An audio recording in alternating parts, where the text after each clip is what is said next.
মানুষ মানে আমরা কমফোর্ট জোনে থাকতেই বেশি পছন্দ করি। নিজের বাসস্থান, নিজের গৃহ, সব একটা কমফোর্ট জোনে থাকতেই পছন্দ করি। কিন্তু আহ, এমন কিছু মানুষ আছে যারা ট্রান্সফারেবল জব আর কি, যাদের তাদের কিন্তু এক জায়গা থেকে এক জায়গা স্থানান্তর করতেই হয়, তাই না? তখন একটা নতুন জায়গা, নতুন পরিবেশ, এবং সেই নতুন জায়গা নতুন পরিবেশে যাওয়ার পর আপনাদের সঙ্গে যদি, আপনার সাথে যদি কোনো ভৌতিক ঘটনা ঘটতে থাকে, প্রথমে তো আপনি হয়তো বিশ্বাসই করতে চাইবেন না, ভাববেন হয়তো কমফোর্ট জোন থেকে বেরিয়ে আসছি তাই হয়তো আমার এরকম ফিলিংস হচ্ছে। কিন্তু যতক্ষণ মানে ক্রমশ আর কি যখন সময় যেতে লাগলো, তখন আপনি বুঝতে পারলেন যে না, এটা কমফোর্ট জোন থেকে বেরিয়ে আসার ফল না, এটা অন্য কিছু। নমস্কার বন্ধুরা, কেমন আছেন আপনারা? আমি রুমকি। আজকে দুটো ঘটনা নিয়ে চলে এসেছি আপনাদের কাছে। এই ঘটনাগুলি কিন্তু আপনারাই পাঠান। তো যারা ভাবছেন আমার সঙ্গে ঘটনা শেয়ার করবেন, করে দিতে পারেন আমাদের হোয়াটসঅ্যাপ নাম্বার 8011006740, নতুবা আমাদের মেল আইডি কথায় গল্প@gmail.com, নতুবা আমাদের ফেসবুক এবং ইনস্টাগ্রাম হ্যান্ডেল, রিকোয়েস্ট করবো দুটোকে প্লিজ ফলো করে রাখুন।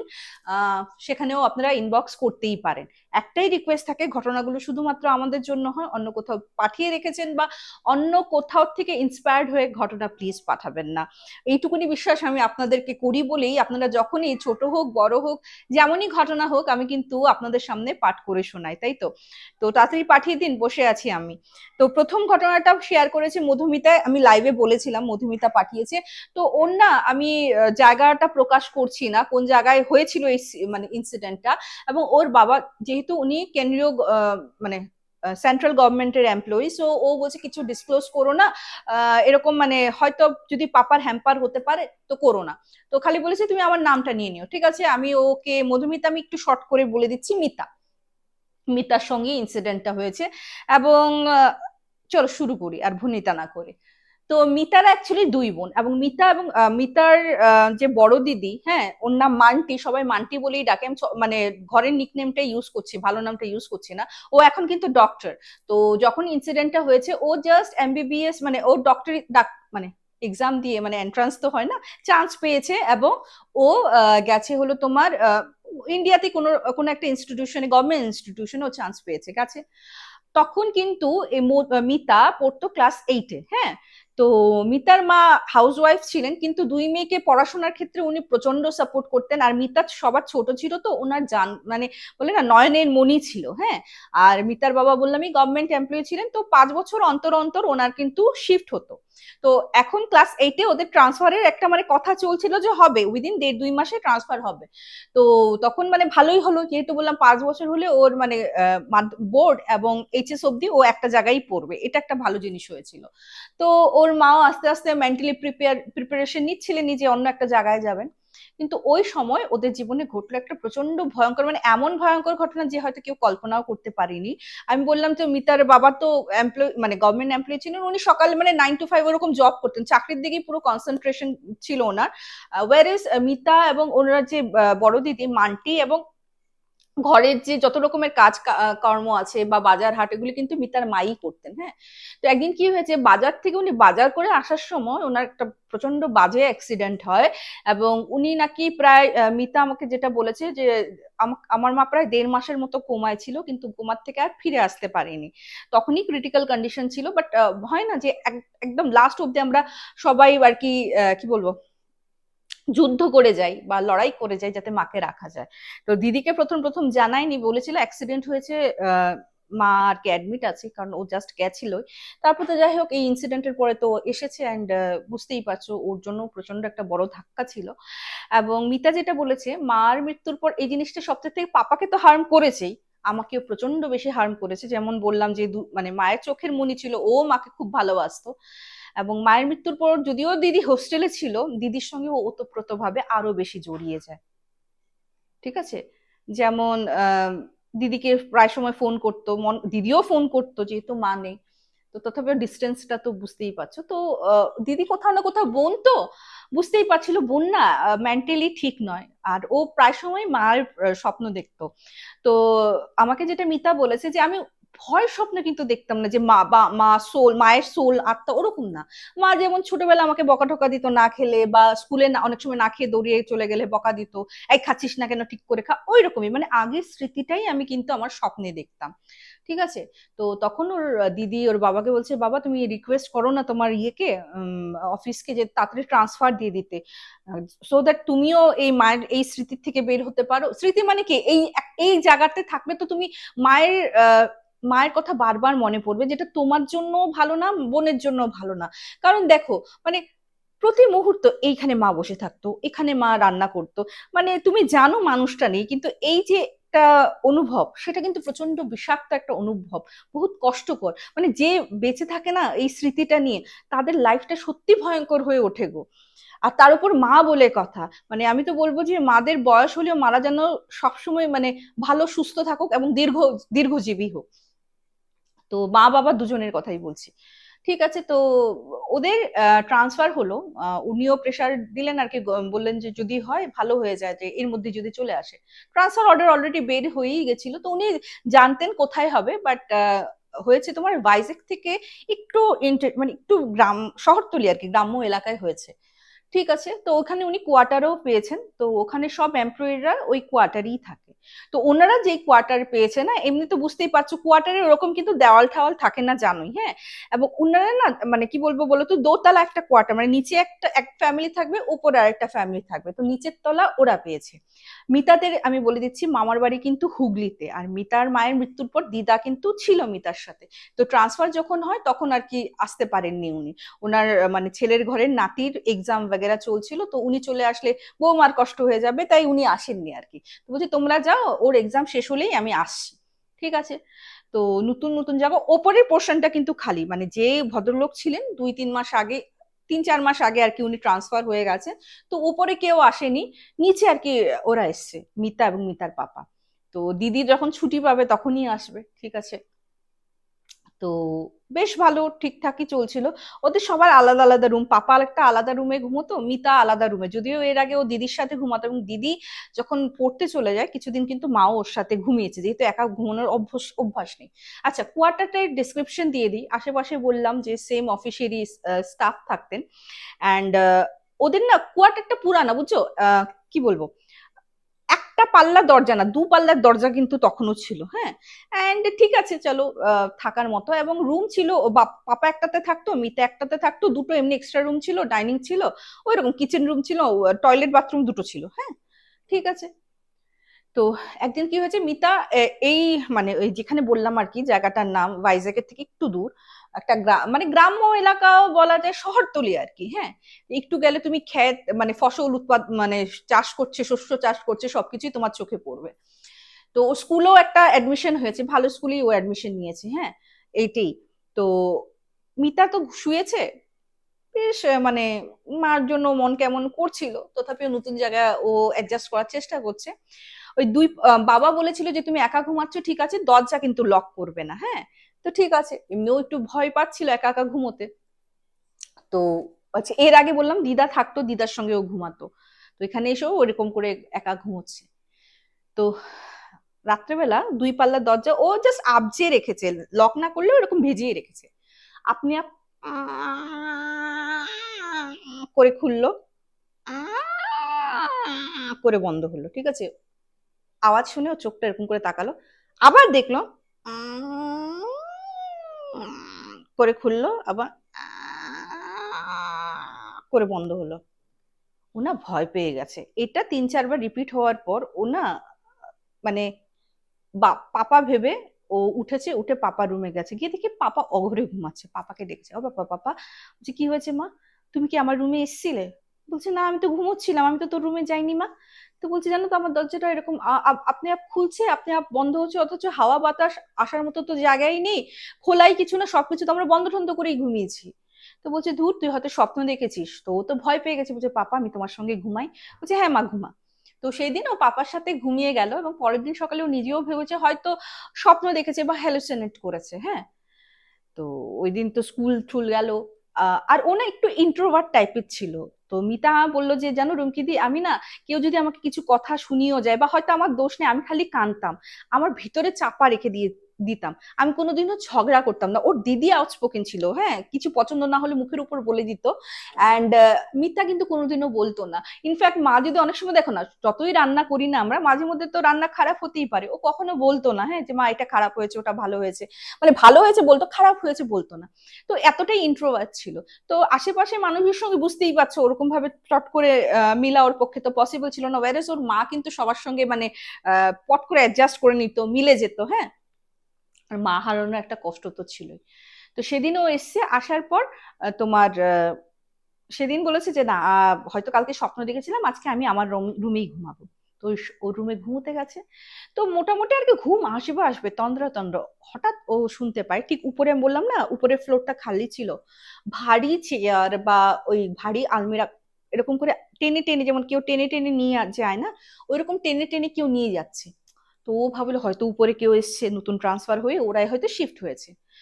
তো সকালবেলা উঠে ওর পাপাকে জিজ্ঞেস করছি, ও পাপা, উপরে ওরা কেউ এসছে না ট্রান্সফার হয়ে নতুন? রাত্রেবেলা দেখলাম টানাটানি করছে, বুঝতে পারলাম না, রাত্রেবেলা তো সবাই ঘুমায়, ওদের তো বোঝা উচিত নিচে আমরা ঘুমোচ্ছি, এত ভারী ভারী জিনিস কেন টানান ইয়ে করছে। তো ওর পাপা বলছে না তো, কেউ তো আসেনি, কেউ আসলে তো অ্যাটলিস্ট আমি জানতে পারতাম, কেউ তো আসেনি। ওর না বিশ্বাস হয়নি। ও আবার উপরে গিয়ে দেখলো সত্যি সত্যি জায়গা মানে তালা মারার, বোঝাই যাচ্ছে কেউ আসেনি, অনেকদিন ইউজ না হলে যেরকম হয় এক্স্যাক্টলি ওরকমই হয়ে হয়ে আছে জিনিসটা, জায়গাটা। তো বললাম এত ভুল শুনলাম। ও কন্টিনিউয়াস নাকি বলছে রুমকিতে আমি 3-4 দিন মানে শুনেছি, হ্যাঁ 3-4 দিন এটা শুনেছি। তো ঠিক আছে। এখন আস্তে আস্তে ও মানে ওর মাকে কিন্তু ও স্বপ্ন দেখতোই, কিন্তু ওই আগেরটা, এখন না যে সোল হয়ে চলে এসছে, এই আগের স্বপ্নগুলি ওর যে স্মৃতিতে ওর মা যেমন ছিল ঠিক তেমনই স্বপ্ন কিন্তু ও দেখতো, হ্যাঁ। আস্তে আস্তে ওর হেলথ ডিটোরিয়েট করা শুরু করলো, হ্যাঁ। আমি বললাম ওর দিদির সঙ্গে খুব ওর একটা ভালো বন্ডিং তৈরি হয়ে গেছিল, মানে দিদি যেমন মায়ের স্থানটা নিয়ে নিয়েছিল, দিদিকে ফোন করে আস্তে আস্তে কমাতে শুরু করলো, চুপচাপ থাকা শুরু করলো, খাওয়াতে ওর মন নেই, হ্যাঁ। খাওয়াতে খেতে ইচ্ছে করতো না, মানে খাওয়া দেখলে ওর বমি পেত, ওইরকম টাইপের, মানে খাওয়ার প্রতি প্রচন্ড অরুচি চলে এসছে। এরকম থাকতে থাকতে প্রায় 20 দিনের মতো পাস হয়ে গেছে। 20 নম্বর দিন আহ ও ওর ওয়াশরুম যাওয়ার প্রবণতা হয়েছে, রাত্রেবেলার এই কথা, ওর সঙ্গে ইনসিডেন্ট গুলি হচ্ছে কিন্তু রাতের বেলায়, হ্যাঁ। তো ওর ওয়াশরুম যাওয়ার প্রবণতা জেগেছে। তো ও ওয়াশরুমে যাবে, কিন্তু বলছে যে আমি আমার আমার অ্যাটাচ ছিল না, যেহেতু বললাম পুরানা কোয়ার্টার, অ্যাটাচ ছিল না, লিভিং রুমের সাইডে ছিল আরেকটা, ওই আমি তো বললাম 4টা রুম, আরেকটা 2টো রুম ক্রস করে একটা, মানে বাইরেই ছিল, অ্যাটাচ কোনো কিছু ছিল না। তো বলছে আমার ওয়াশরুমে যাওয়ার জন্য আমি দরজাটা খুলবো, কিন্তু আমি দেখছি আমি ওয়াশরুমের দরজা না খুলে, আমি যেমন মানে বলে না যে তোমাকে ফোর্সফুলি কেউ বাইরে যাওয়ার দরজাটা তুমি খুলছো, অথচ ও দেখছে এটা বাইরে যাওয়ার দরজা, কিন্তু ওর খোলার কথা হলো ওয়াশরুমের দরজা। ও মনে মনে ভাবছে যে আমি এই বাইরের দরজা না, আমি তো ওই দিকে গিয়ে ওয়াশরুমের দরজাটা খুলবো, যেতে পারছে না। বাইরের দরজাটা খুলে জাস্ট একটা তোমার বারান্দা টাইপের ছিল, দেওয়াল ঠেওয়াল না কিন্তু, মানে দেওয়াল ছাড়া আর কি, বারান্দা টাইপের ছিল, তারপর 2টা স্টেয়ার নেমেই তোমার একটা মাটির উঠানের মতো, হ্যাঁ, যেখানে ঘাস টাস আছে, ওখানে দেখে একজন মহিলা পিছে হয়ে দাঁড়িয়ে আছে। তো ও না প্রথমে ওর মা ভেবেছে, তারপর চুলের লেন্থ ফেন দেখে বলছে না আমার মার তো চুল এরকম না, শাড়ি পরাই ছিল, অ্যান্ড ওর মা শাড়িও পরতো সালবারও পরতো, হ্যাঁ। তো ও না তাকিয়ে আছে, অ্যান্ড মহিলাটা যেমন কান্না করছে, মানে হয় না প্রচন্ড কুকিয়ে কুকিয়ে কানলে যেরকম হয়, প্রচন্ড কান্না করছে, কান্না করতে করতে ওর দিকে জাস্ট টার্ন নিয়েছে, আর বলছে যে আমি কি দেখেছি, মানে আমি এখন মনে করতে পারবো না, কিন্তু কিছু একটা ভয়ঙ্কর দেখেছি। আমি এর আগে না কোনোদিনও সেন্সলেস হইনি, আমার মা মারা গেছে আমি কেঁদেছি প্রচুর, কিন্তু আমি সেন্সলেস হইনি। তো সেন্সলেস অ্যাকচুয়ালি কি করে হয় আমি জানি না, আমার ওইটুকুনি মনে আছে, আমার মাথাটা পুরো হালকা হয়ে গেল, হ্যাঁ, আমার শরীরটা যেমন পুরো ছেড়ে দিল, মানে হালকা হয়ে হয়ে যেমন সবকিছু আমার হালকা হতে হতে আমি আর কিছু বলতে পারি না। ওর বাবা কখন উঠেছে জানে না, মেইন দরজাটা আর কি খোলা দেখে উনি বাইরে বেরিয়ে দেখে ও মানে ওই বারান্দাটাই মানে অজ্ঞান হয়ে পড়া আর কি। ওকে তো ওখানে মানে তুলেছে, ওট মা ওট ওট অনেক কষ্ট করে তোলার পর ওকে বিছনায় নিয়ে গেছে, বলছে কি হয়েছে। তখন ও সব কথা বললো যে পাপা এরকম এরকম আমি দেখেছি। তো ওর পাপা তখনও ভেবেছে এটা হ্যালুসিনেশন।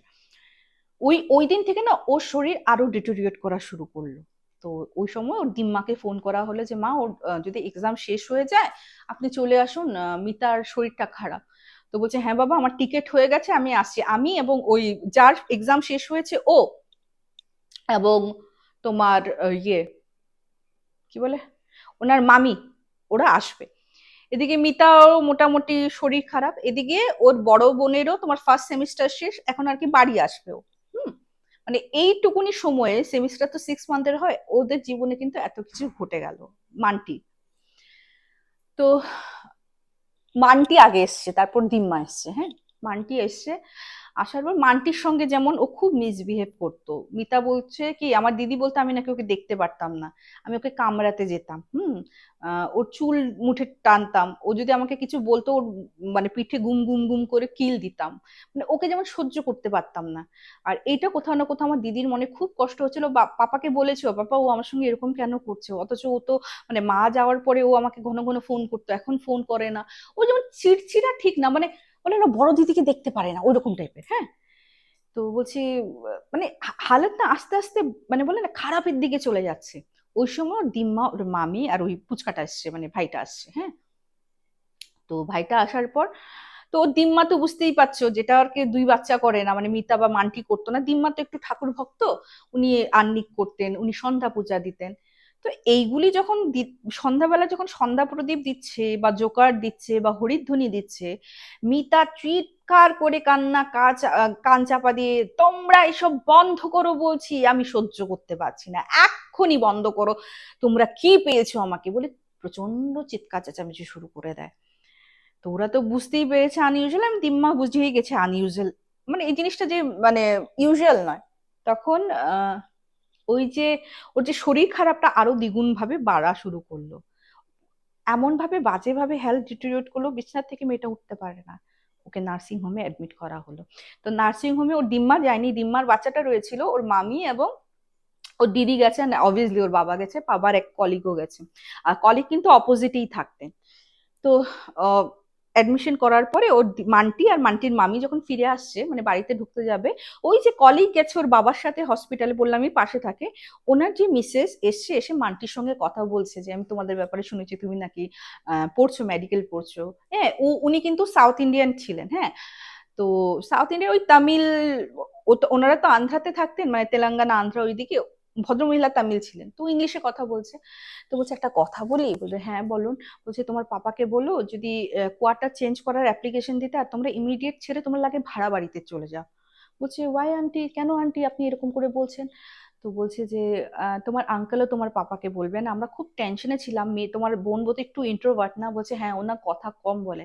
বলছে ওর জন্য আমি মানে বাচ্চা, ও তো বাচ্চা, ওকে কি বলবো, আমি চেষ্টা করছিলাম তোমার বাবার সঙ্গে, কিন্তু পরিচয় পর্ব ওরকম হয়নি, কি করে বলবো, আর হুট করে এরকম কথা বললে উনি বিশ্বাস করবেন কিনা বা আমাকে কি ভাববেন, পাগল ভাববেন কিনা, সেটাও একটা ব্যাপার ছিল। কিন্তু আমার হাজবেন্ড বলেছে যে না, এত যখন বিপদ হয়ে গেছে আমি খুলে বলবোই, বাচ্চাটারও তো মানে হয় না ভালো মন্দ জড়িয়ে আছে। তো বলছে হ্যাঁ আন্টি আপনি বলুন, মান্টি বলছে। তো বলছে অ্যাকচুয়ালি তোমরা আসার আগে যে ভদ্রলোক 3-4 মাস আগে এখান থেকে শিফট হয়েছেন, ওনার মিসেস কিন্তু এখানে একটা মানে মারা গেছে এবং অ্যাক্সিডেন্টাল ডেথ হয়েছে। তারপর থেকে কিন্তু উপরের ফ্লোরে তোমাদের আসার আগে একজন এসছিল। হ্যাঁ, কিন্তু ও টিকতে পারেনি, কোনো একটা মানে কোন স্টাফ আর কি, ওনার বড় রুমের দরকার ছিল বলে অ্যাপ্লিকেশন দিয়ে এই রুমে এসছিল, কিন্তু উনি 2 দিন 3 দিনের বেশি টিকতে পারেনি, উনি চলে গেছে। এবং সেটার কারণ ভৌতিক। কেন? এই মহিলাটা নাকি খুব কান্না করতো, ওরা যে থাকাকালীন দুম দুম দুম দুম করে ইয়ে করতো। তো তখন আবার ওই তামিল ভদ্রমহিলা বলছেন যে আমরা জানি না আদৌ ওটা ও নিজে পড়ে মারা গেছে না ওর হাজবেন্ড মেরেছে, ওটাও একটা ডাউট আছে, যদিও পুলিশে ওরকম কোনো কিছু পায়নি বলে ওর হাজবেন্ডকে অ্যারেস্ট করেনি। আর ওই মহিলাটা টুলু সম্প্রদায়ের, হ্যাঁ, যে মার্কি মারা গেছে, টুলু একটা সম্প্রদায় তোমার সাউথ ইন্ডিয়ান ইয়েদের, যেটা আমাকে মিতা বলেছে। তো বললেন যে ওর সঙ্গে আবার ওনার খুব ভালো বন্ধুত্ব ছিল। তো বলছে সবসময় তো সব কথা বলতো না, কিন্তু যখন প্রচন্ড কষ্ট হতো ও কিন্তু বলে দিত। ওদের প্রায় বিয়ে 13-14 বছর হয়েছে, ওদের কিন্তু বাচ্চা হয়নি। হ্যাঁ, ওর হাজব্যান্ডের এটা সেকেন্ড ওয়াইফ ছিল, মানে এই টুলু ভদ্রমহিলা যে আর কি মারা গেছে, হ্যাঁ, টুলু সম্প্রদায়ের। তো যে মারা গেছে সেকেন্ড ওয়াইফ ছিল, এর আগের ওয়াইফ 5 বছর ঘর করার পর বাচ্চা হয়নি বলে ওকে ডিভোর্স দিয়ে দিয়েছে, বলেছে চারিত্রিক দোষ দেখিয়ে ওকে ডিভোর্স দিয়ে দিয়েছে। এখন এরও 13-14 বছর হয়েছে, এর বাচ্চা হয় না। এবং হাজবেন্ডের নাকি অন্য একটা মেয়ের সঙ্গে, অফিস কলিগ না, কোনো একটা মেয়ের সঙ্গে আর কি XYZ ওর সঙ্গে অ্যাফেয়ার ছিল। এবং মেয়ে লোকটা ওটা জানতে পেরে যাওয়ার পর ওর খুব কষ্ট হচ্ছিল। যখন ও ওর হাজবেন্ডকে এইটা নিয়ে চার্জ করলো, হাজবেন্ড নাকি ওকে খুব পেটাতো। তো এই কথাটা আর কি ওরকম ডিটেলস না বললেও দেখো, একটু বললেও তো বোঝা যায় না, তুমি যাকে এতদিন ধরে চেনো। তো এটা এখন ডাউট যে আদৌ ভদ্রমহিলা, হ্যাঁ ভদ্রমহিলা এটাও বলেছে যে ও এখন আমাকেও ডিভোর্স দিতে চাইছে। তো আমি তো দেবো না, আমার 13-14 বছর তোর সঙ্গে ছিলাম, আমার জীবনের কি হবে, তো ওগুলি নিয়ে আর কি ও ওই মহিলাকে বলেছে। তাই উনি বললেন যে আমরা জানি না আদৌ এটা ও নিজে করেছে না ওকে কিছু করা হয়েছে আর কি, যদিও কোনো সুবুত নেই। কিন্তু তারপর থেকে একটু প্রবলেম হয়, বুঝতেই পারছো, এত একটা মানে ও তো খুব কষ্ট পেয়ে মারা গেছে, মেন্টালি ফিজিক্যালি সব রকম ভাবে। একটা বাচ্চা না হওয়াও তো একটা মানে ও বাচ্চা ভালোবাসতো, বাচ্চা আসছে না। তো আমার তো কোথাও না কোথাও পার্সোনালি আমার মনে হয় যে হয়তো লোকটারই কোনো প্রবলেম হবে হয়তো, নাহলে আগেরটারও তো হয়নি না। তো বলছে হতে পারে। তো ওই যে একটা বাজে একটা মানে বাজে যে একটা রাগ, একটা বাজে একটা যে মানে অভিমান, ওটা মৃত্যুর পরেও কিন্তু ও আবার ফিরে এসেছে। এবং হয়তো কাউকে সহ্য করতে পারছে না এই বাড়িতে যারা থাকছে। তো এই দিম্মাকেও মানে দিম্মাও যখন দেখলে না দুজন কথা বলছে, তো দিম্মা একটু একটু ইংলিশ বুঝতো, অত তো ক্লিয়ারলি বলেনি। তো যখন মামিকে জিজ্ঞেস করেছে, মামি খুলে বললো যে মা এরকম এরকম অবস্থা। তো বলছে আমার না ডাউটই হচ্ছিল, আমার তো মনে হয় ভূতে ধরেছে ওকে, আমি তো মানে বলেও বলতে পারি না যেহেতু জামাই এসব মানে না। হ্যাঁ। তো বলছে ঠিক আছে একটা কাজ করো, ও হসপিটাল থেকে আসার পর আমরা মানে হুগলি চলে যাব, ওখানে আমি আমার চেনা জানা যে আছে ওকে একটু ঝাড়ফুঁক করিয়ে নেবো। তো ওদিকে কলিগো কলিগো নাকি বলেছে, বলার পর উনি না কোথাও দেখো, বিশ্বাস করুক না করুক, কিন্তু মেয়ের যখন একটা এরকম করুণ অবস্থা এবং মেয়ের উনি দেখছেন পুরো চেঞ্জ হয়ে গেছে, উনি বললেন, ডিসাইড করলেন যে না আমি ভাড়া বাড়িতে চলে যাব। কারণ অ্যাপ্লিকেশন দেবো, কোয়ার্টার খালি হবে, তারপর না পাবো, আদৌ কোয়ার্টার খালি আছে কি না কে জানে। তো উনি একটা ভাড়া বাড়ি দেখলেন এবং মিতা বললো যে আমি আর ওই কোয়ার্টারেই যাইনি রুমকি দিয়ে, আমি একদম ডাইরেক্ট আমার সেই ভাড়া বাড়িতেই উঠেছি। এবং আমি আস্তে আস্তে কিওর হয়ে গেলাম, কিন্তু আমার মানে দিম্মা তো মানেনি। আমরা সবাই হুগলি আসলাম, ওখানে আমাদের আমার একটু ঝাড়ফুঁক করা হলো। তো উনি বললেন যে হ্যাঁ ওর উপর হাওয়া লাগলো, ওকে পুরোপুরি আহ, হতে পারে হয়তো মায়ের একটা তো আশীর্বাদ ছিলই ওর উপর, পুরোপুরি পজেস করতে পারছিল না বা কাবু করতে পারছিল না, ওটাতে আরো বেশি জিদ হয়ে যাচ্ছিল ওর। তো মেবি হতে পারে যে ওর যেহেতু ওর মা সদ্য হারিয়েছে, ও বলে না মার তো মরে গিয়েও মারা শান্তি পায় না, বাচ্চাদেরকে প্রোটেক্ট করার জন্য সবসময় কিন্তু মানে কি বলবো, মরার পরেও কিন্তু চলে আসে। তো ওঝা বলছিল যে ওকে কেউ প্রোটেক্ট করছিল, তাই ও পুরোপুরি ওকে মানে পার্শিয়ালি পজেস করছিল, পুরোপুরি থাকতে পারছিল না ওর বডিতে। আর ওই আপ ডাউন করতে করতে শরীরটা আরো বেশি খারাপ হওয়া শুরু করেছে। তো বলছে খুব ভালো করেছেন ওটা ইয়ে করে দিয়েছেন, মানে ওই বাড়ি ছেড়ে দিয়েছেন কোয়ার্টারটা, বাড়িটাতে থাকুন আর কিছু কিছু জিনিস দিয়েছেন। তো বলছে মানলে ভালো, একটু ঠাকুর দেবতা নিয়ে থাকুন, ক্ষতি কি, সত্যি তো ক্ষতি কি তাতে। তো তারপরে ওরা নতুন মানে দিম্মাকে মামি যায়নি, কিন্তু দিম্মা আবার মিতার সঙ্গে এসছে, যেহেতু মামি নিজে দেখেছে মিতার এই অবস্থা। তো বলছে মা আপনি যান, আমি সামলে নেবো, মেয়েটা জীবন মরণ সমস্যা হয়ে গেছিল, কিছুদিন থাকুন, ও ঠিকঠাক হলে পরে আপনি চলে আসবেন। তো দিদিমা কিছুদিন ছিলেন এবং মিতা পুরোপুরি ঠিক হয়, আবার ওর দিদির সঙ্গে বন্ডিংটাও ভালো হয়ে যায়।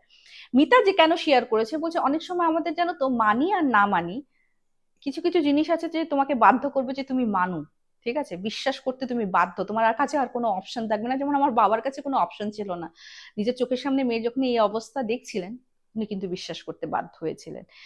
আর বলছে যে আমি না মানে ভাবতাম যে মেন্টালি কিভাবে ওরা কাবু করে, আমি যখন নিজের থেকে নিজের সঙ্গে হয় তখন বুঝলাম যে ওরা কিভাবে আমাদেরকে মাইন্ড কন্ট্রোল করে। যেমন আমি ওয়াশরুমের দরজাটা খুলতে আমি জানি আমার ওটা খুলতে হবে, কিন্তু আমি বাইরের দরজা খুলে বেরিয়ে যাচ্ছিলাম। প্রচন্ড আনইউজুয়াল একটা ঘটনা মধুমিতা মিতা আমার সঙ্গে শেয়ার করেছেন। Thank you so much Mita, অনেকেই ছোট আমার থেকে। তো তোমার জীবনের এমন একটা ইমোশনাল দিকও তুমি তুলে ধরেছো। ও তো আমাকে বলেছে দিদি আমি পাঠাবো পাঠাবো করে পাঠাচ্ছিলাম না, কে কি ভাববে, কি ভাববে ওই ভেবেই পাঠাচ্ছি না। তো মিতা একটা কথা বলি, আমি কিন্তু তোমাকে বিশ্বাস করি, যারা এইসব ঘটনা শেয়ার করো আমি বিশ্বাস করি, এবং সেই সত্যতার বিশ্বাস নিয়ে কিন্তু আমি এখানে ঘটনা প্রেজেন্ট করি। আর যারা বিশ্বাস করেন না তাদের উদ্দেশ্যে একটা ট্যাগলাইন, যেটা আমাদের ট্যাগলাইন, কথায় গল্পের ট্যাগলাইন, সেটা বলতে চাইছি যে কথায় গল্প ভুতুড়ে অ্যাড্রেস স্টেশন, আমরা কিন্তু কোনো রকমের অন্ধবিশ্বাস বা কুসংস্কারকে প্রশ্রয় দেই না। ঘটনাগুলিকে যদি বিশ্বাসযোগ্য বলে মনে না হয় সেক্ষেত্রে প্লিজ গল্প ভেবে নিয়ে নেবেন, কারণ আমাদের মেইন উদ্দেশ্য আপনাদের ছোটবেলায় সেই নস্টালজিক ফিরিয়ে দেওয়া, ফিলিংসটা ফিরিয়ে দেওয়ার। যেমন ঠাকুমা দাদুর মুখে গল্প শুনতেন কিনা, ভাবুন না, সেই এনজয়মেন্টটাই আপনারা আবার উপভোগ করুন, ক্ষতি কি, তাই তো। তো চলো নেক্সট ঘটনায় যাব। ওর নাম ময়না, আমাকে ময়না বলেই বলতে বলেছে। এই ঘটনাটা এসছে হলো তোমার নর্থ বেঙ্গল আর আসাম বর্ডার যেটা, ওই জায়গার থেকে। তো ঘটনাটা প্রচন্ড পিকুলিয়ার, মানে এটার মধ্যে কতটুকু ভয় পাবে জানি না, বাট নতুন কিছু শুনতে পারবে, নতুন কিছু জানবে, এটা আমি বলতে পারি। আচ্ছা, আহ